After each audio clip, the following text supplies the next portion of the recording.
To understand the spread spectrum concept, first of all we need to understand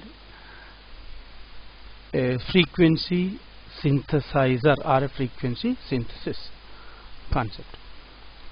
A frequency synthesizer is a programmable frequency generator which generates required frequency with the help of programmable logic.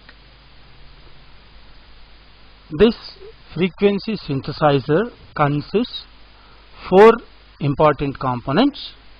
One is phase detector, the next one is low pass filter along with charge pump, and a voltage amplifier or voltage scaler for the tuning purpose, that is to produce the required voltage range to tune the VCO. The VCO is another part which is voltage controlled oscillator. The voltage controlled oscillator will give the frequency out based on the input voltage, and the divided by N counter, that is, this decides the divisor, whether it is divided by 2, divided by 3, divided by 5 or 8 or N, 1000 or 10,000, whatever. So here four important components are there in the synthesizer. The operation you can hear in audio too. Basically, as a phase detector is most of the times in most of the real-time designs I have seen an XOR gate. XOR gate. So a high frequency XOR gate is used in many designs to achieve the phase detection.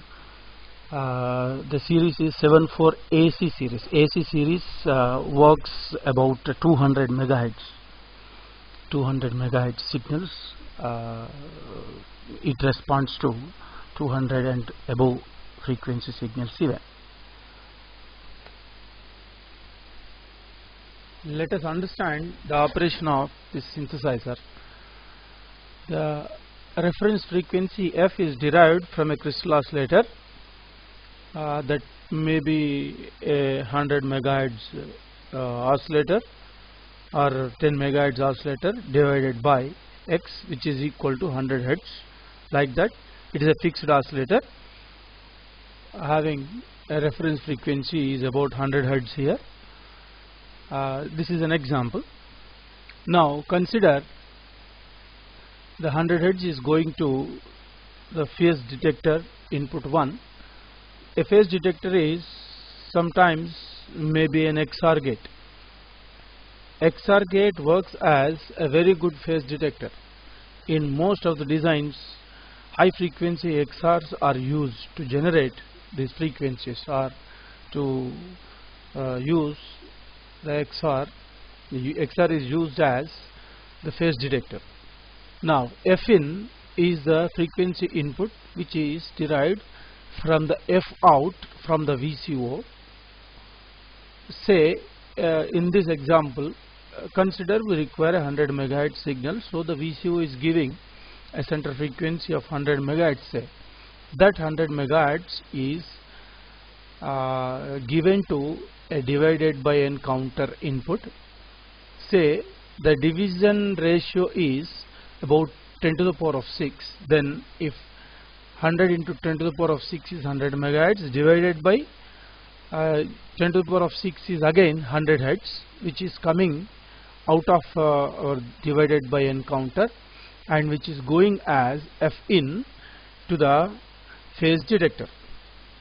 Now if both these frequencies and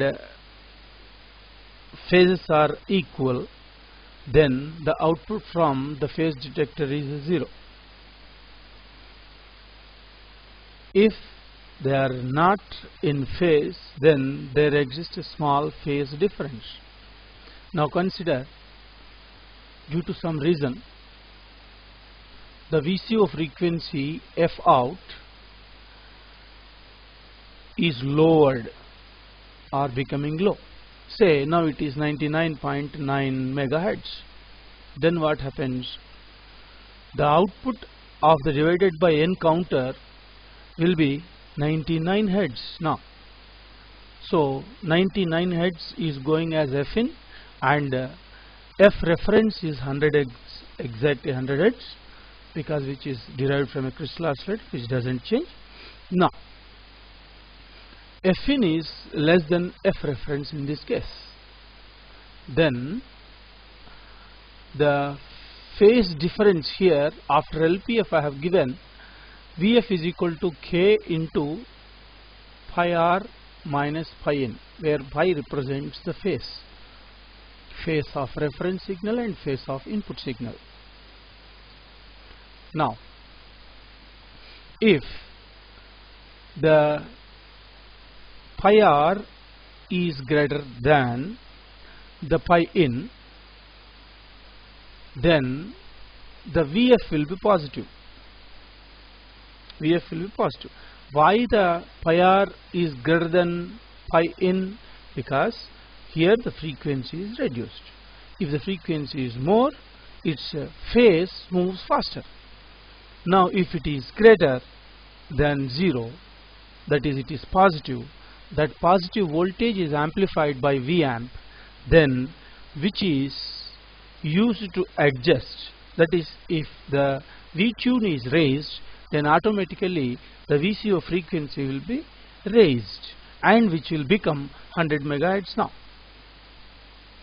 If it is 100 megahertz, then there is no output from the phase detector. Next example, if the frequency of divided by that frequency of the VCO is not lowered, in this case consider if it is raised. Say now it is 101 megahertz due to some reason. Now if it is 101 megahertz, then the output of the divided by n counter will be 101 hertz. In this case pi in is more. If the pi in is more, then the brasses will develop a negative voltage, because when we are considering pi r minus pi in, if pi in is greater than pi r, then the Vf will be negative. If a negative voltage is supplied, to the VCO, the frequency will decrease. Thus it again becomes 100 megahertz. This is a closed loop control, so always the VCO will be adjusted such a way that the F reference will be exactly equal to F in. Lastly, if I change the divided by n ratio from 160s to 950s,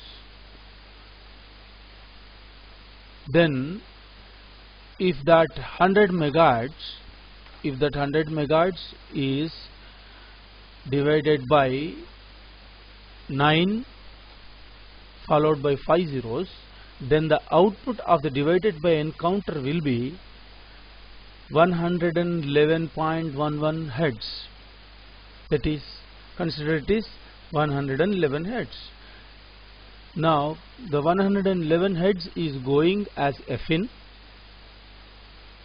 in which case the pi in is greater.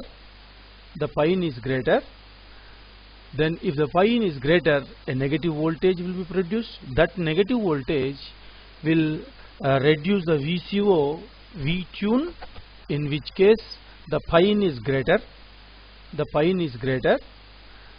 Then if the pi in is greater, a negative voltage will be produced. That negative voltage will reduce the VCO V tune. If the tuning voltage is reduced, the frequency slowly decreases.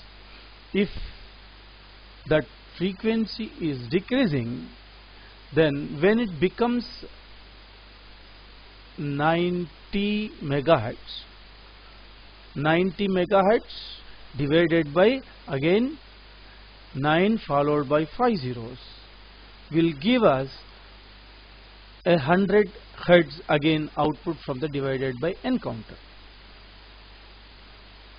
In this situation, the synthesizer will be generating 90 megahertz. With this explanation, what I want to tell you is you can adjust the output frequency from the VCO by changing the divided by n in the counter. Thank you.